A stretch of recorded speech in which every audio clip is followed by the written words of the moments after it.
My beloved Ate V, my idol and my friend, sabi nila magsalita daw ako tungkol sa nalalapit mong pag-alis sa Vilma.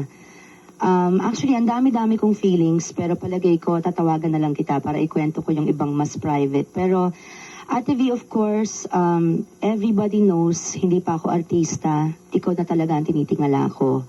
Isa ka sa iilang artista na talagang minahal ako, nirespeto ako. Kaya naman, talagang ganun ang ibinalik ko sa'yo. Actually, nauna pa ako dahil di mo naman ako kilala noon eh. And I just want you to know how thankful I am that after all these years that we have known each other, sa dami ng intrigang kinasangkutan nating dalawa na pinipilit ng ibang taong i-create between you and me, I'm very thankful na you have lived up to what I've always thought you were, yung pagiging totoong tao mo at hindi ka nagpapa-apekto sa mga sabi-sabi lang.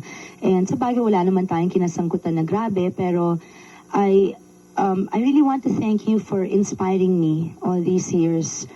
Nung nag-uumpisa pa lang ako mag-artista, lalo na yung mga pelikula mo sa Viva, dahil artista na ako noon, tuwing mapapanood ko, ang pinapangarap ko talaga maging katulad mo.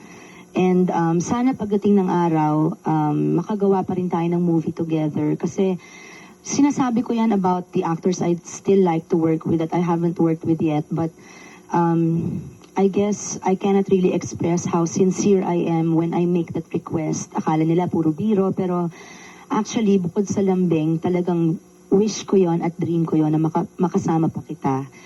And I don't know how to express to you how bad this makes me feel that you're leaving, but I'm also very proud of your decision and I think it was a very brave thing for you to do. So bago ako maiyak, gusto ko sabihin sa'yo, Ate V, I'm going to be praying for you and Ralph, and I will always look up to you, and I will miss you because I'm one of your regular viewers, and I love you very much. God bless you.